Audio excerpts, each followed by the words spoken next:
हामिदा व मुसल्लियन व मुसल्लिमन अम्मा बाद फ़अऊज़ु बिल्लाहि मिनश शैतानिर रजीम बिस्मिल्लाहिर रहमानिर रहीम इन्नमा यख्शल्लाह मिन इबादिहिल उलमा सदक़ल्लाहुल अज़ीम। काबिल क़दर काबिल एहतराम मशरानो के शरानो रुणो او د خپلو کورونو په چار دیوارو دننه ناستو پردنشینو خویندو میندو کم آیت کریمه ستاسو وړاندې ما تلاوت کو پدې کې الله رب العالمین د امت د علماو شان بیان کړی دی۔ الله رب العالمین د دې امت ډېر خصوصیات ذکر کړي دي او په هغه خصوصیاتو کې یو خاصیت د امت علما هم دي۔ د امت د علماو په باره کې الله رب العالمین فرمای انما یخشى الله من عباده العلماء، بیشک د الله په بندیانو کې د الله نه زیات یریدون کی خلق اغا علما دي۔ په مخ د ځمکه د ټولو نه زیات یریدون کی عالمان دي، د الله نه ډیر یریږي۔ او دا عام بیان نه دی چې یو بنده وایي چې عالمان د الله نه یریږي، بلکې دا د رب ذوالجلال د واحد کردگار بیان دی۔ الله تعالی فرمایي چې علما د الله تعالی نه ډیر یریږي۔ د الله نه یریدو ته تقوا او پرهیزګاری ویلی شي، نو علما په مخ د ځمکه تقوادار او دا پرهیزګار دي۔ او په ائمه اربعو کې غالبا امام شافعی رحمت الله علیه دی، هغه فرمایلی دی وی په مخ د ځمکه عالمان د الله دوستان نشي، نو بیا نور څوک په مخ د ځمکه د الله دوست نشتا۔ د دین هم معلومیږي چې عالمان دا د الله دوستان دي، او نور خلق چې د الله دوستی لري نو دا عالمانو د الله په دوستی باندې لګولی دي، د دوی او د الله ترمنځ راضینامه او صلح هغه علماو کړی ده۔ نو علم او عالمان دا زنده باد دی، او څوک چې دوی ته نږدې کیږي نو اغم زنده باد کیږي، الله پاک اوچت او عالی شان مقام او مرتبه ورکي۔ آدم علیه السلام په مخ د ځمکه ړومبنی انسان دی۔ د آدم علیه السلام نه مخکې انسانان نو، حضرت آدم علیه السلام ته ابو البشر ویلی شي، د انسانیت بابا ورته ویلی شي۔ آدم علیه السلام د انسانانو پلار، یعنی شورو د انسانیت د سیدنا آدم علیه السلام نشوي دا۔ آدم علیه السلام چې کله پیدا شو الله تعالی ورله علم ورکا، او هغه علم فرشتو ته هم الله تعالی ورکا، او بیا اخر کې امتحانم واغشتا۔ د فرشتو نم تپوسو شو، د آدم علیه السلام نم تپوسو شو، خو فرشتو وی مونږ له ناراضي چې سم واوریدل زدم نشو، یاد راته نشو۔ او آدم علیه السلام ته چې کله الله تعالی حکم وکوي چې سمې د ته درکړل هغه واوروا، نو بس آدم علیه السلام ټول بیان وکړ چې سی اوریدل او سی زده کړو، ارسه یاد شو۔ الله پاک فرشتو ته مخ مبارک راواړو او ته وی تاسو ته مانوي چې زه انسان خلیفہ په مخ د ځمکه پیدا کوم، وګوره ورته دومره کمالات او دونه برکات پکې دي، هغه سمې ورکړي دي، هغه ورته یاد پاتې شو، تاسو وی مې پیدا کوا دا وګوره تاسو لمم علم درک، تاسو ته یاد شو۔ نو فرشته لاجواب پاتې شوې، جواب ورسره نشتا چې الله پاک خو واقعي آدم علیه السلام انسان دی او دی پیدا کړو، د کې ډېر لوی خیر او کمال او برکت پروت دی۔ د دغه علم په برکت باندې الله رب العالمین آدم علیه السلام جنتونو ته بوزي، جنت ته لاتلی نه دی. فرشتو ته وی تاسو نه وګټله، کم علم مې ورکړو پاغې کې دی کامیاب شو، تاسو نه. د دې په وجه باندې آدم علیه السلام ته سر ټیټ کې سجده ورته وکړې. نو فرشتو آدم علیه السلام ته سجده وکړه. دغه ځای کې د عالمانو دپاره دوه ډلې پیدا شوې. یوه ډله هغه چې د علماو تابعدار او دویمه ډله هغه چې د علماو سپکاوی بېعزتي کوي، نافرمان به وي. ړومبنۍ ډله فرشتې ملایکې دي. الله رب العالمین فرشتو ته حکم وکړو اسجدو لآدم، آدم علیه السلام ته سجده وکړې. نو ټولو فرشتو آدم علیه السلام ته سجده وکړه. په مخ د ځمکه ړومبی انسان دی، ړومبی پیغمبر دی، ړومبی عالم پیدا شو. او د علم په برکت باندې مسجود الملائکه وګرځید. یعنی ټولو فرشتو ته الله وی وکړې ورته سجده. دا د علم هغه برتری او د علم هغه بلندی او عظمت ته الله تعالی فرشتې په سجده کړې آدم علیه السلام ته. یعنی د آدم علیه السلام د علم د خاطره. او شیطان انکار وکړو، ابا تکبر وکړو، انکار وکړو، ابا انکار وکړو، واستکبر او تکبر وکړو. آدم علیه السلام ته سجده ونه کړه. انکار ولې کوي او تکبر ولې کوي؟ وای انکار یې ځکه وکړه چې د وی چې انا خیر منه، زه د آدم علیه السلام نه ښه ما، نو سجده به ورته ولې کومه. او تکبر یې ولې وکړه؟ تکبر په دې وجه چې آدم علیه السلام د خاورو نه جوړ دی او زه د اور د لمبې نه جوړې ما. خوره چې د لاس نه پریوزي ځمکې ته ځي او اور چې بل شي نو بره ځي. نو په اور کې اوچتوالی دی او په خوره کې ښکتوالی او پستی ده. نو آدم علیه السلام د ځان نه ښکته وګڼو او ځان ته غاور او ځان کې تکبر راوست. وایي زه د ده نه افضل ما. دا عمل د الله خوښ نشو. فرشتو د آدم علیه السلام مخکې سجده وکړله او شیطان د سجدې نه انکار وکړو. نو اوس ورته ګوره کیږي به ورسره څه، انجام به د دواړو څه وي. فرشتو آدم علیه السلام ته سجده وکړه. په ټولو کې اول حضرت اسرافیل علیه السلام سجده کړې ده. څنګه چې الله تعالی او فرمایل اسجدوا لآدم، نو د هیچ خیال وته لانو چې د ټولو نه اول حضرت اسرافیل علیه السلام ړومبې تندې لګولې او سجده کړې ده. د عالم قدردانی و پکې، د عالم تابعداري و پکې. نو الله تعالی انعام ورکو. انعامونه دوه دي. یو دا چې الله تعالی اسرافیل علیه السلام لا په تندي باندې زمونږ دا ټول قرآن پاک نقش کو ویلی کو ورلا. اوس تندې ورکوټې دی، نو دا د اسرافیل علیه السلام تندې دی، زموستا نه دی. نو پاغې باندې غون قرآن نقش کېدل الله کول، نو چې الله سم کوي هغه کېږي. نو غون قرآن پاک د اسرافیل علیه السلام د تابعدارۍ د برکته الله تعالی اسرافیل علیه السلام له په تندي مبارک باندې ولیکو. غون قرآن ورته نقش شو، الف لام میم نه واخله تر والناس پورې. او بل انعام اسرافیل علیه السلام ته الله پاک شپېلې ورکړه. وی د قیامت د راتلو د پاره د شپېلې اختیار به تا سره وي. دنیا به باقی وي کمې پورې چې تا په شپېلې کې پوک نه وي وقلې. او کله چې تا په دې شپېلې کې پوکي ووخو، نه به دا دنیا وي، نه به ستوري سپوږمۍ نه نور او نه اسمان، هېڅ به هم نه وي. دا هر څه به درهم برهم شي، هر څه به ختم شي. د دنیا نظام به بالکل ختم شي. دریابونه، اونې بوټي، غرونه، کاڼي،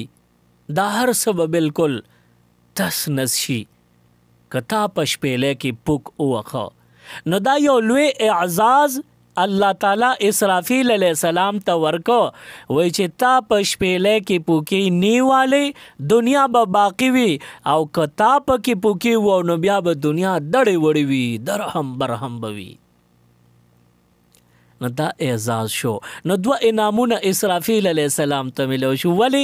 د آدم علیہ السلام تابعداري او د آدم علیہ السلام عظمت پزړه کېو او د اسرافیل علیہ السلام ړومبه مقام د سجده رټولو نه اول کړی دا دوه انعامونه ملو شو. او بیا ورپسې جبرائیل علیہ السلام په دویم نمبر دی. جبرائیل علیہ السلام هم سجده وکړه. اسرافیل پسې جوختا حضرت جبرائیل علیہ السلام سجدہ کړی په دویم نمبر دی راغی. نو جبرائیل علیہ السلام لم الله پاک انعام ورکو. د حضرت آدم علیہ السلام تابعداري کړی داغه عظمت پزړه کېو. نو الله تعالی ته دومره خوشاله شو چې جبرائیل علیہ السلام لم انعام ورکړی. خو هغه انعام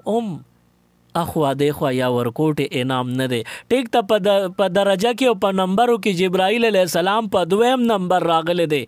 سجده کولو کې. خو بیا هم انعام د څه نه کم نه دی، ډېر معزز او معتبر انعام دی. هغه انعام سره الله تعالی جبرائیل علیہ السلام له ډیوټي لګولا. وای د آدم علیہ السلام نوالا تر د نبی آخر زمان صلی الله علیه وسلم پورې څومره پیغمبران څومره انبیاء کرام او رسولان دنیا ته زی او راځي هغې له زما پیغام به څوک وړي. نو جبرائیل ته مې مقرر کړی دا ډیوټي ستا شوه، نن نه پس زما پیغام به ته زما پیغمبرانو ته وړی. نو ټولو پیغمبران ښکلي ښکلي وو.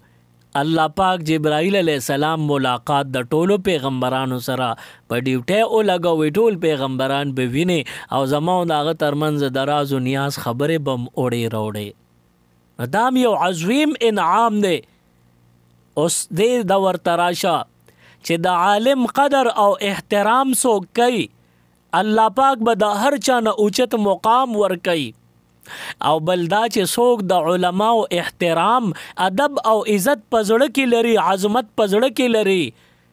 الله پاک به د قرآن غوند عظیم دولت نصیب کوي. قرآن به الله پاک تاسو له درکوي. ساسو سینو کې، ساسو اولاد کې، ساسو په نسلونو کې به الله پاک قرآن جاری اوساتي. نا قرآن اخوا دیخوا کتاب نه دی. قرآن عظیم کتاب دی. د دې پشان مثال نشتا. د دنیا او د عربو د ډیر آسان او د ډیرو ښکلو ژبو مالکانو هغوی د دې قرآن د یو ټکي مثال نه دی پیش کړی. هغه ټول عاجز راغلی دی، لاجواب شوی دی. یو قرآن پاک ته څوک هم نه رسي، یو کتاب هم نه رسي. نو د تمام آسمانی کتابونو نه د ټولو نه عظیم کتاب هغه قرآن پاک دی. او دا چې موږ د علماو قدر ادب احترام عظمت په زړه کې لرو، زموږ په نسلونو کې الله پاک قرآن جاری کوي. دا قرآن څه عام کتاب نه دی. جبرائیل علیہ السلام په ټولو فرشتو کې سردار حیثیت او مقام لري. ټولو فرشتو نه اوچت مقام جبرائیل علیہ السلام له الله پاک ورکړی دی. او جبرائیل علیہ السلام چې د قرآن د نزول لپاره راځي نو یو تفسیر لیکلی دی ټول قرآن پاک دا په یو ځل نه دی نازل شوی حضور علیہ السلام ته، بلکې دا لږ لږ رفته رفته په مزه مزه پوټې پوټې نازل شوی دی. نو تفسیر لیکلی دی وی دا 26,000 ځله جبرائیل علیہ السلام راغلی دی. کله د قرآن آیت راوړی دی، کله د قرآن رکو یې راوړی ده، کله د قرآن پوره صورت یې راوړی دی، کله د قرآن یو ټکی راوړی دی. او په دې تلو راتلو کې 26,000 ځله تلل راتل او دغه تګ راتګ شوی دا پیری پوره شوی دی. نو چې جبرائیل علیہ السلام د کم کتاب د نزول لپاره 26,000 ځله دنیا ته راکوزیږي نو دا عام کتاب نه دی. او دا ډیر زبردست عالم او ډیر ښکلی کتاب دی، د حکمتونو د برکتونو خزانه ده. او دا کتاب زمونږ او ستاسو بچو او زمونږ او ستاسو نسلونو کې الله سنبالی او دوی له ورکوي. نو دا پس دا د علماو ادب او احترام سره، علماو سره مینه باندې الله پاک زمونږ او ستاسو قرآن نصیب کوي. بیا دا قرآن پاک دا د ټولو علمونو خزانه ده. قرآن پاک کې څه چې مخکې شوي دي هغه هم شته، څه چې موجوده دي نو هغه هم شته، څه چې آینده کېدو والا دي هغه هر څه قرآن پاک په یو ځل باندې ذکر کړي دي. خو هغې ته علم ضرورت دی چې کله انسان د خپل معاشرې ماحول او د خپل معاشرې مسائل د قرآن نه راوستل غواړي نو د دپاره بیا د جوور علم ضرورت دی چې کله علم راشي مسائل به ټول حل کیږي. قرآن پاک هر یو شی واضح بیان کړی دی خو هر څوک خو په دې نه پیږي. دې دپاره عالمانو ته ضرورت راځي نو قرآن پاک نازل شوی د الله پاک د طرفه دی، حضور نبی کریم صلی الله علیه وسلم ته حواله شو او بیا د قرآن ترجمه او تشریح وضاحت حضور علیه السلام کړی دی د وخت د ضرورت مطابق او بیا د حضور علیه السلام په احادیث او په قرآن پاک باندې عام خلک خو نه پوهیږي. دې دپاره بیا امت کې الله عالمان پیدا کړل او هغه عالمان الله پاک په دې قرآن باندې پوهه کړل او هغه عالمان راغلل زمو ستا بچو ته مونږ ته قرآن پاک ښیي. نو دا عالم دا اخوا دیخوا شخصیت نه دی، دل الله پاک عظمت او لوی مقام ورکړی دی. ځکه پیغمبر علیه الصلاة والسلام فرمایي خیرکم من تعلم القرآن وعلمه، تاسو کې بهترین انسان هغه دی چې قرآن پاک زده کو او بیا یې نورو ته هم د هغې تعلیم ورکو. دا په ټول کائنات کې د ټولو نه افضل ترین او بهترین انسان دی. نو موږ تاسو قرآن پاک به زده کوو او نورو ته به هم ښایو چې موږ تاسو قرآن زده که د الله په نظر کې موږ یو خپل مقام جوړ کو او چې بیا خپلم او د نورو بچو ته وښودو نو په دې باندې الله پاک موږ له یو خاص مقام په خپل دربار کې راکړي او ځان سره هم نږدې کړي. نو قرآن د عظمتونو کتاب دی خو د دې د پوهې دپاره علم ته ضرورت وي او عالمان دا د الله تعالی خوښ وي، دا د الله تعالی د دین سپایان دي.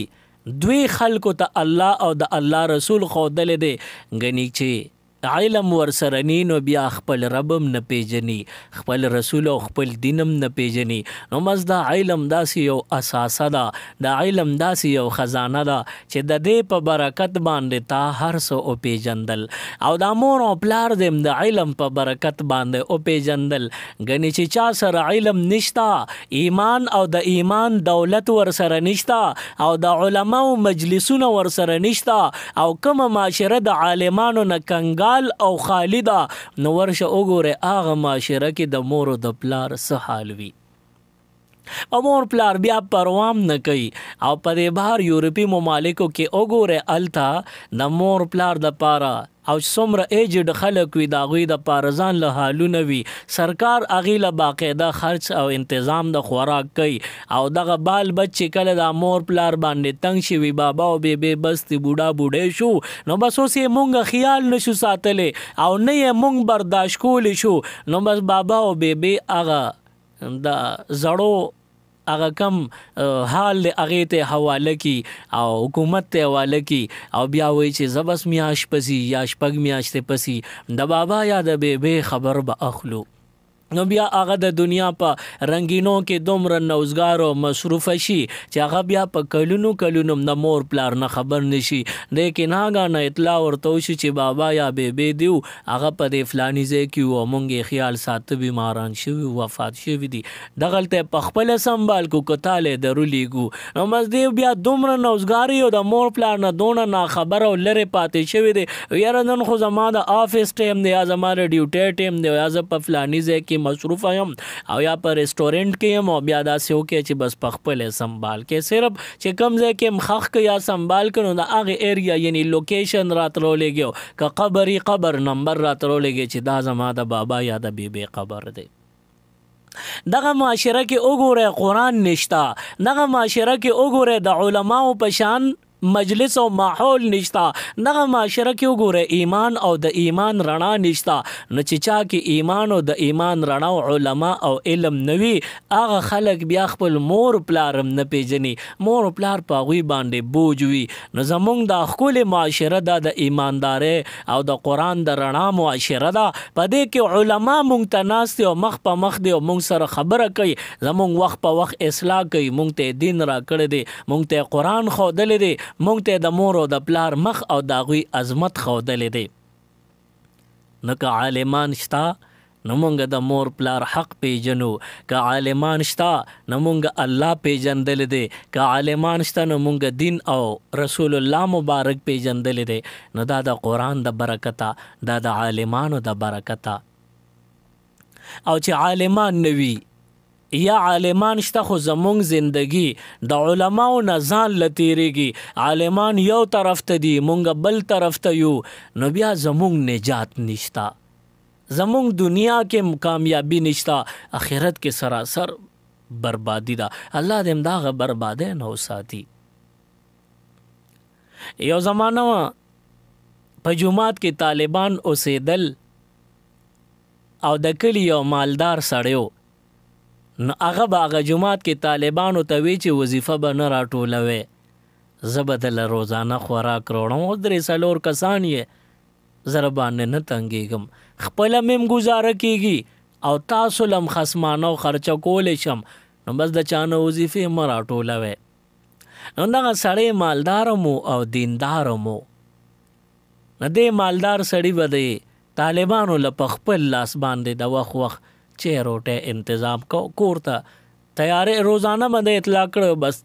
جومات ته به وله راوړه و یو ځل دا طالبان خپلو کې لګیا دي نن دا روټۍ لږه لیټ شوه دا طالبان داسې چې لږ مست دي په دوی باندې د څه بوج نی څه ذمهدارۍ پې نی او بل دا چې څوک الله طرف ته مایلی هغه دومره پر سکون او دومره خوشحاله پر کیف زندگی تیری چې هغوی په خپله باندې خوشحاله وي او د ډېرې خوشحالۍ نه د خوشحالۍ خبرې هم کوي او مستي هم پکې ډېره وي نو د طالبانو هم د کلي کې په خلکو ځان له نومونه ایښي وي نو دغه د کلي خانو هغه به وله روټۍ هم راوړه او دې طالبانو پې غویګي نوم ایښی و غویي به یې ورته وي نو بس داسې غویي نوم ګرانو نو غویګي به یې ورته وي هلکه هغه غویګي روټۍ راوړې ده که نه دا دوی ښه نه کول خو بس مستي وه نو کول یې داسې حالانکې هغې محسن د احسان ورسره کوي اومه طالبان مست دي چې الله ورته څه نه وایي نو ته زه ترې ولې ګیله کوو د الله خوښه او نیازبین دی نو په کار چې مونږ هم نیازبینتوب ومنو نو وایي چې دغه خان د نن یې روټۍ لږه لیټ کړه ماسخوتن دی د جمې شپه ده اوږده ده او یې روټۍ لیټ شوه د طالبانو سره غم دی چې دا خو اوږده شپه ده مو خو غرمه روټۍ خوړلې ده بیا هم څه درک نه لګي او دا ساره پورې شپه به څنګه تېرو خو خبر نو چې دغه سړی به مونږ له روټۍ راوړي خو لږ لیټ شو نو دا یو طالب بل ته وایي چې هلکه نن خو هغه غویګي مونږ له روټۍ راونړه او دې کې دغه خان سړی جومات ته راننوتې دی او د کمرې دروازه کې دی راننوځي چې دوی دا خبره کوله نو وویرېدل چې ښځه ما دا عزت دی د دوی په نظر کې ما ته دوی غویګې وایي خدای ښه شراته نه وایي نو داسې غویي نوم یې راباندې ایښی دی نو په دې باندې طالبانو نه دا سړی خفه شو او واقعي ګیله یې ترې پیدا هم شو نو کار خو غلط دی نو بس راننوته ډېر خفه او روټۍ ورته کېښوده او لار خبرې مو سره نو ډېر خفه شو او پړه کې وی چې دا نن مې ولا راوړه نو خو مې راوړه نن نه پس زما دا عزت ته نو نن نه پس برانه یو نوړم او نوی نه دی دغه څه خدي چې په کوسو کې ګرځي او ځان لرا ټولې زو په نن نه پس روټه بندوم دا خان سړی کور ته لاړو شپه اوده شو شپه کې الله پاک دته یو خوب او خو چې د قیامت ورځ شو او په پل صراط باندې خلک تیرېدل وای ما ته حکم وشو چې په دې پل ور وړه وای زما خپو کې سم زلزله راغلی و او ډچ اغېستې مو ډېر یارېدم او رپېدم چې په دې پل بره چاپلار ووړي په دې خو زه نشم تېروتی وای دغه وخت کې یو طالب حکم له چې ما 2-3 طالبانو د روزانه روټۍ وړه د کور نه وی هغه طالبان دي وی چې زه څنګه په پل صراط باندې قدم ږدم وی زه په خوېدو شوم وی هغه یو طالب داسې کې چې الله خو ته وګوره شا بزرې رونیسه زمونږ هغه خوېږې دی جهنم ته پرېونځي په پل صراط اونو خوېږي خپه اونو خوېږي وی چې دا خبره وکړه وی زر راله طالب راغی او لاسې په لاس کې راکو کلک یې ونیوم پل صراط باندې پورېستم وی زر راویښ شوم وی هغه یره مې بیا هم په زړه کې وه خپې مې هم رپېدې لاسونه مې هم رپېدل ډېر ګډوډ وم او ما وی چې یا الله زما توبه نن نه پس د دا طالبان ما ته غوېږې نه خر دې راته ووایي او خرګې دې راته وایي اوم زه به برداشت کوم ځکه دا دومره نیازبین خلک دی دې سره مې یو څو ورځې خیال وله ساتلی دې سره مې مینه کړې ده د دې نیازبینتوب مې اوړی دی د دې خرچه مې کړې ده نو دومره نه ختمېدونکې زندګي راته اسانوله او زه په پل صراط د لاسه نیولې او هغه غاړه اړولې یم زما د نن نه پس توبه زه به کلم بیا داسې نه کوم او خیر دې که دوی غوېږې وي غوېږې نه که نه که خرګې راته وي نو هم زما په پټو سترګو قبول دی دا نوم خو چې د دوی دا دوستانه او یارانه زما سره خراب نه شي او زما توبه بیا بې خیال ساتم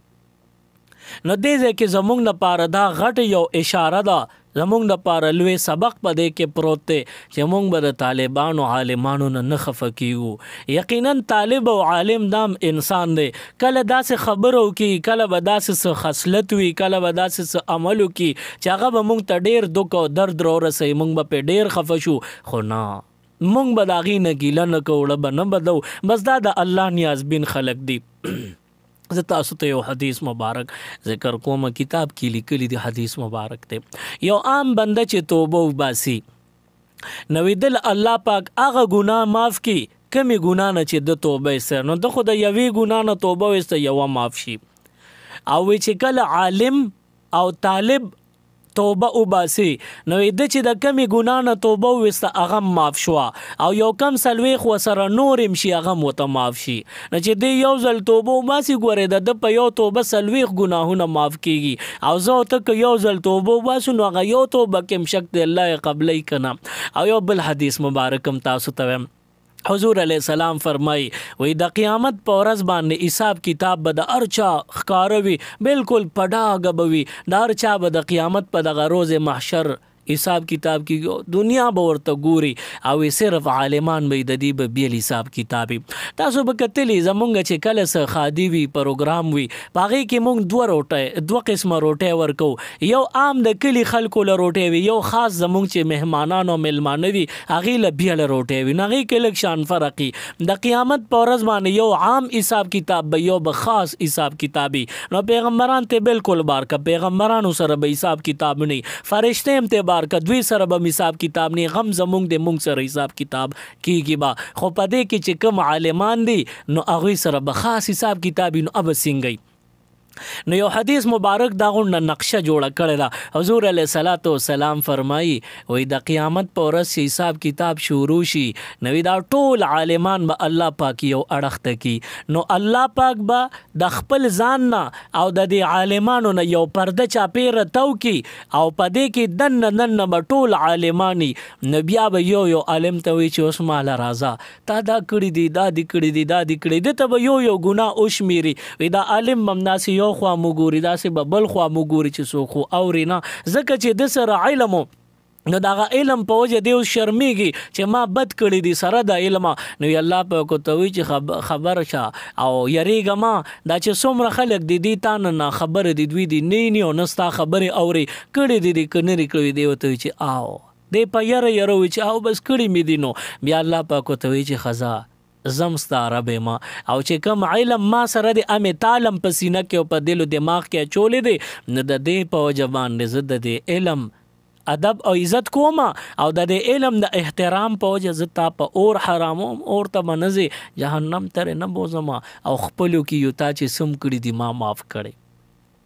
نو علما حضرات دا الله پاک یو بیل نشست دوی له مقرر کی دی په یو بیل مجلس کې الله ادري اول ته بدی سره حساب کتاب کیږي خو الله وو ته عزت جنت ته وی بس د دې لپاره مې علم نه درکړی چې سره د علم ر جهنم ته واچوم البته یو قسم اسې نه زما د دې خبرې نه څوک دا مطلب والی چې یاره بس عالمان دی او که ښه کوي او که بد کوي او ثواب دی او که عذاب دی دوی ته به سم نی او دوی به معاف کېږي. نو واقعي چې دغه خبره خدا الله یې سره د هر څه معاف کوي ځکه علم د الله صفت دی او دا صفت چې کوم مړه ته الله ور واچو کوم دماغو کې الله ور واچو دغه بنده الله اور ته نه ورچي الله یې بخي. خو یو خبره ده بعضې عالمان هغه به جهنم ته ځي خو هغه کوم عالمان دي کومه چې د شریعت سمه مسله ورته معلومه وي او دی هغه د چا نه مرعوب شي د چا نه مجبور شي د چا نه متاثر شي د مال او دولت لالچ پکې راشي او دی د شریعت هغه کومه سمه مسله معلومه ده هغه ورته دی بدله کی. پښتانه یو آسان ټکی وي په دې مثالونو ډېرې خبرې اسانېږي. پښتانه وي د کلمې په ځای ګوته مږده نو هغه عالم به جهنم ته ځي کوم عالم چې په سمه مسله باندې لاس کېږدي او خلکو ته د پیسو د وجې نه د لالچ د وجې نه د هغه د عهدې د وجې نه غلطه مسله وښیي نو بس دغه بیا جهنمیان دي ځکه دین د بدل کو. او کوم چې د ګناه حوالې سره یو عالم ګناه کړی ده توبه یې وستې د کنې د وستې خو الله یې بیا معاف کوي ځکه د علم دا خداوندي صفت دی او د علماو صفت د علم سره تعلق دی د علماو الله احترام کوي عزت کوي او الله پاک جهنم ته نه بوزي. نو الله پاک دې مونږ او تاسو عالمان جوړ کی. بیا یو حدیث مبارک کې بل یو بیان راغلی دی حضور علیه الصلاۃ والسلام فرمایي چې کن عالما ته عالم جوړ شه او طالبا یا طالب علم جوړ شه یعنی یا خو علم وکا که علم نی کم از کم طالب جوړ شه او متعلما یا خو طالب جوړ شه او محبا یا که عالمم نه جوړېږي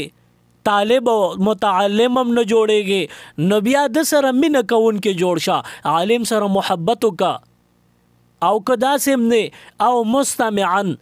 یا د اوریدونکې جوړ شه یعنی اول عالم جوړ شه که عالم نه طالب جوړ شه طالب نه نو د عالمانو سره محبت کوونکې جوړ شه عالمانو سره د مینم د زړه نشته نو کم از کم اوریدونکې جوړ شه خبرو ته غوږ ږده ثبت زده کې عمل به پیو کې الله به دې وبخي. او د دې نه پس ولا تکن الخامسه فتهلك سلورم نه پس پنځم مه جوړېږه که پنځم شوې نو هلاک بشي. نو مونږ او تاسو به عالمان جوړیږو که عالمان نی نو طالبان به جوړیږو طالبان نی نو کم از کم عالمانو سره به مینه کو او چې دام نی نو کم از کم خبرو ته خو به غوږ ږدو چې دوی څه وایي مونږ ته دوی به غلطه خبره نه کوي نو مونږ به د عالمانو په خبرو باندې بیا الله بخي چې د عالمانو خبرې اورېدلې وي. او یو بل حدیث مبارک تاسو ته اخیری ویم بیا خبره راټولم. حضور علیه الصلاۃ والسلام فرمای المرء مع من احب د چا چې چا سره مینه او محبت وي د قیامت په ورځ به دا بنده هغه سره ولاړ وي په یو صف کې یو ځای به ولاړي. نو موږ په خپله باندې د الله سره مینه ده د حضور علیه السلام سره مینه ده او د نبی کریم صلی الله علیه وسلم نه پس صحابه کرامو سره مینه ده د هغې نه وروسته د امت علما کرامو سره مینه ده. نو موږ په خپله باندې عالمانو سره مینه محبت کو او دغه مینه محبت به مونږ له انشاءالله فایده راکوي جنتونو ته بمبوزي. په امت کې د علم د پاره ډیر زیات ضرورت دی خو څومره چې په امت کې نارینه دي د هغې نه څلور چنده زیاتې زنانه دي ځکه دا یو آیت مبارک نه معلومیږي علماو ته نه ثابته کړی دلیل یې په هغې نیولی دی. الله تعالی د نکاح حوالې سره فرمایي چې یو نکاح وکړه دویم نکاح وکړه دریم نکاح وکړه او څلورم نکاح وکړه. د څلور نکاحونو الله تعالی حکم کوي د چا چې کومه مرضي وي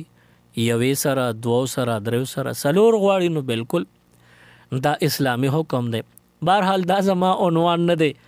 زمونږ د میندې خویندې چې دا ووري نو په دې بیا داسې شي لکه د مچو ګبین ته چې معمولي لاس ور جوختې و هغوی داسې روچتې شي ببري شي. نو زمونږ د امت نه زنانم زما د اواز د دوو دریو نکاحونو اوري نو بیا پې لږ بد لګي خو بهرحال دا زما عنوان نه دی ګنې هغه ځای بیا زه ښه پوره اپریشن کوم. مسله دا نه ده مسله زمونږ دا ده چې سړي کم دي او ښځې زیاتې دي او سړي څومره دي او خزي څومره دي نو سړی چې هر څومره دي په 4 کې ضرب ورکه هغه مره به خزي وي یعنی سل که سړی وي نو 400 به خزي وي دا د الله نظام دی او دا رسنه علماو په دې باندې دلیل نیولې لري وایي چې الله پاک حکم وکړي چې تاسو 2 2 3 3 4 خزي اوکي سړو ته حکم دی نو که فرض ک یو د ټولي دنیا سړی دا وای چې دا الله حکم نه سلورو کا نو بس هر یو سړی وای چې ز سلور کوم نو دغه وخت کې به بیا الله پاک پیدا کړي کمی وي نو بیا به شارټیج راځي په مارکیټ کې به بیا درک د خزینه لګي او بیا به بازار کې نه ملاويږي نو بیا وسکه بیا به یو یا دوی او الله خو وی چې سلورو کا نه چې سلور کې اغه د پاره الله پخپل مخ کې نه تنظیم وکي په مارکیټ کې د یوې سودا څومره ډیماند دی داغې نه مخ کې سوداګران هغه مر سودا برابرۍ نو د خزو چې څومره ضرورت دی هغه مر سودا الله اسه پیدا کړي او برابر کړي دا او بیا سړی دی نو ظلم کوي یو باندې وخت ری دویم دریم سلورم نه کوي نو ایک نسبت 4 الله سړی په خزي پیدا کړی دی اوس ما خبره دا کوله چې په امت کې څومره سړی دی دا غي نه سلور چند خزي زیاتی دي نو چې څومره علم ضرورت سړو ته دی دا غي نه زیات ضرورت دا ګوره خزو ته دی نو سړی به علم حاصلی او خزی به هم علم حاصلی پیغمبر علیہ السلام د امت د زنانو چونکه تعداد وته الله خولې دی چې دا د سړونه نسبتا سلور چند زیاتې وي نو حضور علیہ السلام سلور بیبیان نه یو لس بیبیانو سره نکاح کړي او پدې کې د حضور علیہ السلام اولین مقصد داو چې دین د امت زنانو تم ورسی نو موږ تاسو به د زنانو د مدرسې او د تعلیم او تعلم دا فکر بم کو چې زنانه داسې پاتې نشي به علم پاتې نشي یو عالم چې نارینه عالم شو نو هغه خپل بچی نشي عالمان کوله خو کوم مور عالم شو نو هغه خپل بچی معلمان کوي ځکه د مور دا غیګه دا اولنې مدرسه دا او په دې مدرسه کې چې کوم ماشوم پرورش کیږي نو هغه ماشوم الله پاک عالم جوړي تاسو به کتلی په د هندستان کې د قطب مینار ورته وي په دې یعنی هندستان کې یو مینار دی او پاغه کې دنه یو دفن یو شیخ او بزرگ دی خواجه قطب الدین بختیار رحمت الله علیه دای نومو نو هغه د مور پغېګه کې دی ورکوټي ماشوم دی او د قران زده کړو او مور ځان سره د ګوتې نه نیولې د بوتلې د پور کوټوالي قران سز د کړو خو مور بوته خوا کې مدرسه وا التوی چې ته بدل تم سبقونه زده کې علم به حاصله دی لا ور کوټې دی یو سو کالو دی او دغه وخت کې بختیار کاکی رحمت الله علیه خواجه قطب الدین بختیار کاکی رحمت الله علیه ورکوټي د مور بوته دی بیا واپس کور ته پخپل راته چټه کې یو ځل د مور عقیده دا جوړه کړي وا دا خبره دی پسې کوم چې د مور دا غیګه دا اولنې مدرسه دا نو یا خو بده نیک جوړ شو یا به سم خراب او بد جوړ شي نو د مور غیګه د دیندار غیګه پکار دا علم والا غیګه پکار دا نو د بختیار کاکی رحمت الله علیه مور د خپل بچی له دا نظریه او عقیده جوړه کړو چې دا هر څه کینو الله کوي مونږ د خوراک ضرورتي الله را کوي د سکولو ضرورتي الله را کوي ماشوم چې بد مدرسې نستړ راغنو دی به اوګي نو مور ته به وی چې اوګي مال سه خوراک را نو مور موته چې بچی مونږ خو خوراک چاله نشو ورکول خوراک خو الله خلق لور کوي دا وته وی څنګه الله خلق لور کی بچیو د سیاردا موکا مسلق ورکد ورکات نفل کا او داغینه بعد دعا وک الله نه اوغواړه چې د الله نه دی اوغستل الله بدل در کی داسې اوګرز سلام او دعا نه پس فارغ شې نو اوګرز چې یو ګټ کې بل ګټ کې چې بلستونو لاندې چې الماره کې د چته د بالغ لاندې اوګورا چې به خوراک د تپروتی بس د چې بس ضرورت برته پروتی او مور دې په نفل شو مور به زر روټه تیار کړي چې د بالغ لاندې چې بلستونو کې به کې خو او چې د دعا وکړه بیا په پاسې دوه بغرځي نو یو ځکه کې وته روټه ملاو شو دل مور عقیده په الله جوړ کار دی مور کو خو عقیده والا په الله جوړ کړه نو دا د مور دیندار غیګه وخه نو دی خولې تربیت سره په د باندې څه اثر وشو. مور یو ځل څه غم خادی پسې وتې و، د د چوټۍ په وخت کې مور را رسېدلې نه ده او پریشانه دی چې زه کور ته لاړ شم نو بختیار ماشوم به اوږي وي او نن مم هغه عمل وکړي د الله نه وغواړي، خو ما ورته چې ته یو ځای بل ځای سنباله کړې ایښې نه ده، نه د ده به په الله عقیده خرابه شي. خو یاد ساته الله دومره غیرتي بادشاه دی چې الله پاک د بنده عقیده کلم په دې حواله بالکل نه خرابوي. نه د مورې ډیر په تاده راتله، خو د دې نه مخکې دا بچی کور ته راغلی دی، نفل یې کړي دي او دعا یې کړې ده او بیا ګرځېده چې چېرته به راته روټۍ الله ایښودې وي چې ویې کتل مور ورته ایښې نه و، ده ته روټۍ میلاو شوه. مده خوړلې ده او دی ستړی نو ودم شو، موړ شو نو اوده شو. مور یې دغه شان ناوخته راغله چې ویې کتل نو زر زر یې روټۍ پخه کړې ده او به زر یې ده ته سنباله ایښې ده او دی راپاڅولې، بختیاره بچې پاسه که نه روټۍ نه خورې نو ده ورته ما خو وختي خوړلې ده.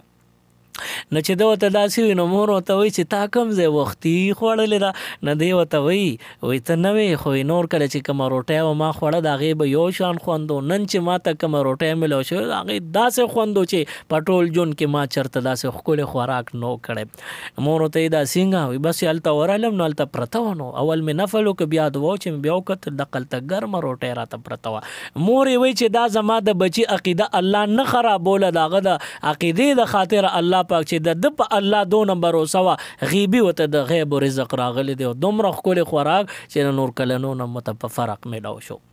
نو د مور غیږه دا اولنۍ مدرسه ده. که د مور غیږه پاکیزه وه نو بیا د بچو تربیت برې دغه شان کېږي. نو که تاسو غواړئ چې زمونږ بال بچ دا د نیکان وي او زمونږ د ښکلي اولاد راشي نو تاسو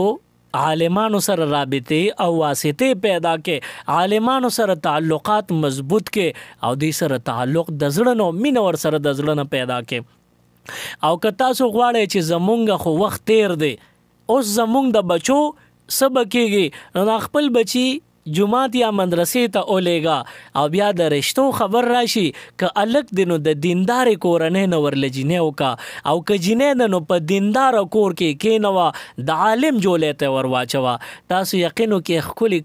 کټوري ماشومان او دا به ټوپۍ په سر وي، پټکې به په سر وي، تسبیح به په لاس کې وي، د الله نوم به اخلي په وړه وړه ژبه ستا کور ته به رواني، دا مې وي د نیا کور دی، دا مې د نیکه کور دی، دا مې د ماما کور دی، دا مې د کاکا کور دی. نو تاسو ښکلو خلکو سره رشتې وکړئ، ښکلې خلکو له د خپلو لوڼو د خپلو لوریانو د خپلو ورویرو د خپلو خوړزو رشتې دیندارو خلکو له ورکې. یقین وکړئ چې په دې طریقه باندې عالمان ستاسو کور ته به رادن نشي او چې عالم کوم ځای قدم کېږدي هغه ځای کې برکتونه وي. نو الله پاک دې زمونږ او ستاسو په کورونو کې، ستاسو په عمرونو کې، زمونږ په زندګو کې، زمونږ په ټولو خوشحالو کې برکتونه او رحمتونه راواچي. سبحان ربک رب العزة عما یصفون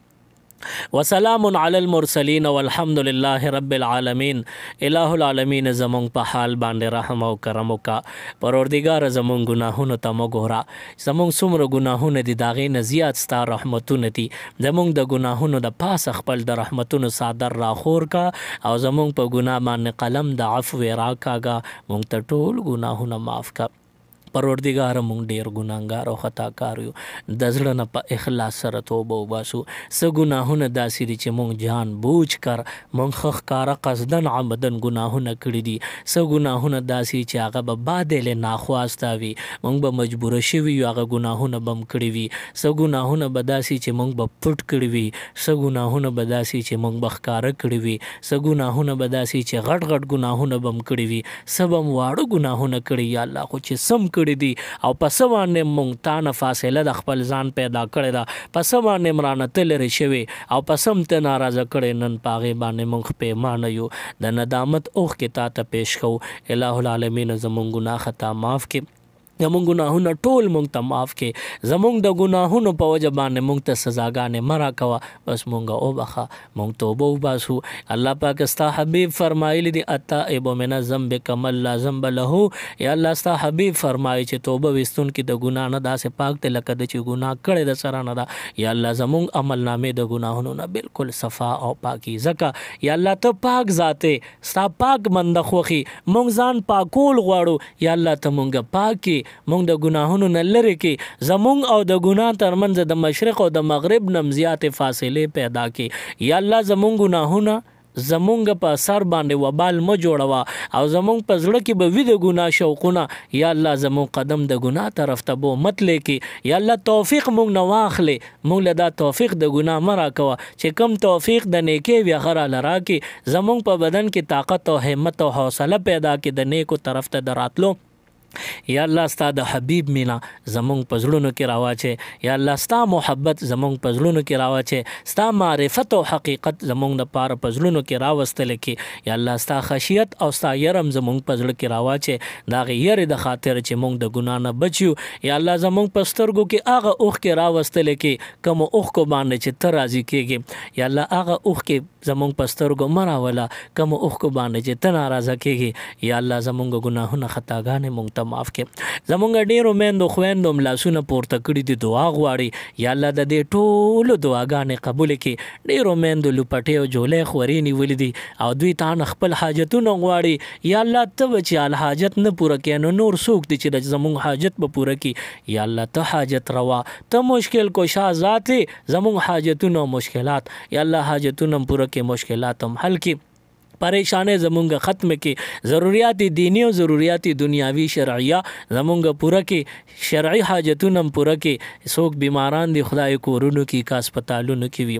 لوی وي که واړه وي، نارینه که زنانه، خدای هر رنګ بیماری شفای کامله عاجله د نیک عمل لپاره ورکې. الہ العالمین موږ له خو د دعا چل نه راځي، ستا حبیب تا نه څنګه خیر غوښته دی اقه خیر در نه غواړو. یا الله موږ د دعا چل باندې نه پوهېږو، ستا حبیب چې د کم شر فتنې فساد نه امان غوښتلې، اقه شر فتنې فساد نه مونږ هم امان غواړو. یا الله مونږ تا نه څه غواړو؟ الله هر چاته که پته نه وي، تا ته خو پته شته، ته خو د مور نه زیات مونږ باندې مهربانه یې، د اویا میندو نه زیاته مینه مونږ سره کې، او ته د شهرګ نه زیات انسان ته جوخت. یا الله ته مونږ ته ډېر نږدې، الله پاک ته مونږ ته ډېر قریب. یا الله تا په خپله فرمایلی دی چې زه تاسو ته جوخت یم، نو زمونږ په زړونو کې څه دي ولې تا ته معلوم نه دي؟ خو تا ته معلوم دي، ته زمونږ د پټو زړونو د رازونو نه خبردار یې. مونږ تا نه څه غواړو الله هغه مونږ له راکړي. د شریعت مطابق سوال در نه کوو نو قبول یې کړي راله، که د ګناه نو بیا هم د ګناه نه فاصلې پیدا کو، زړونه هم د ګناه نه تور کې. الہ العالمین د دنیا او د آخرت خیر او برکت راله راکړي. د علم په باره کې کم بیانو شنو الله زمونږ په جسمونو کې علم خور کې، زمونږ په ذهنونو په زړونو کې علم خور کې. او پروردګاره ستا سره مینه کوو، ته مونږ له علم راکې، زمونږ په کور کې علم پیدا کې، او زمونږ سره د خلکو مینه پیدا کې، د خلکو قدر هم زمونږ په زړونو کې پیدا کې. الله چې څوک در نه څه سوالم کوي پروردګاره ته ورله پوره کې. یا الله جایز ضرورتونه د ټولو پوره کې. آخر وخت په جبه دا کلمه راوستل کې چې لا اله الا الله محمد رسول الله صلی الله علیه وسلم.